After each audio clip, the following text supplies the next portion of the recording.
I'm Holly Michael, editor and publisher of the Twin Creek Times, and this is our preview for April 15th.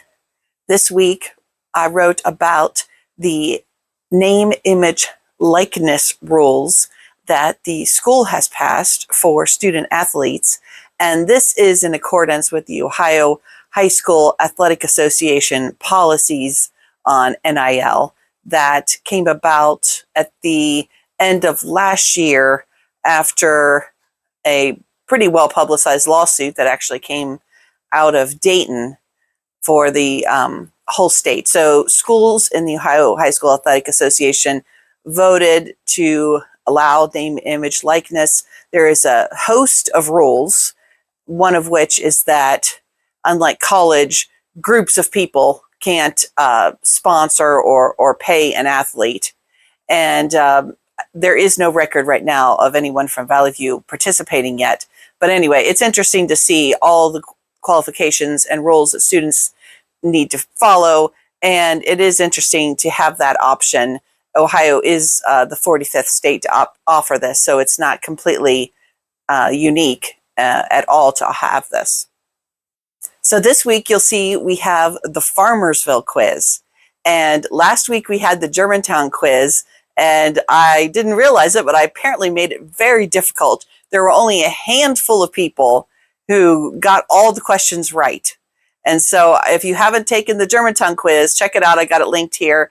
And take the Farmersville quiz and see how you do. It's tricky, and you think, I've lived here all my life, I know this, but you might be surprised at the things you learn. And that's really what's more important, is learning more things about your community and its history and its population and how many gallons of water the dam can hold.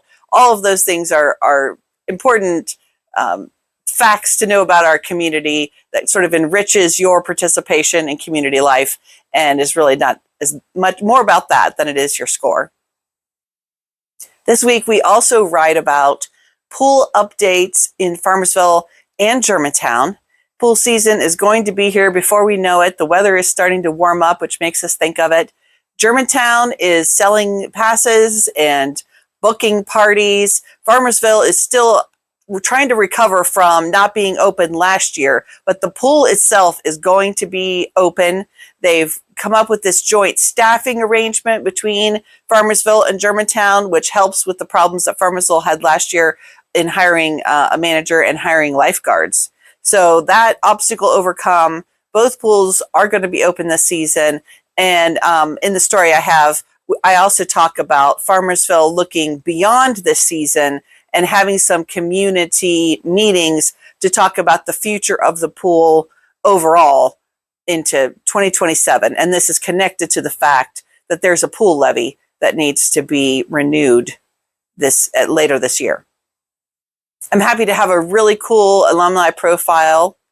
And David Zeckar, who was traveling on Air Force One with President Ford in the 70s and covered Olympics and all kinds of events as an ABC broadcast engineer.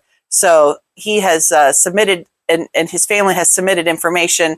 And I think that it's interesting to know that he was part of our community and has gone on into the world to do great things. And also we have a church check-in. It's Hillcrest Baptist Church. And I encourage you to use the links in both of those stories to submit future alumni and other churches that we should review, because I know that there's a lot more content here. And we have a couple other business profiles in the queue that will come out in future issues, but we also are accepting submissions for that too. So have a great week. Be sure to follow us on Facebook and Instagram if you're not already doing that. And we appreciate your support.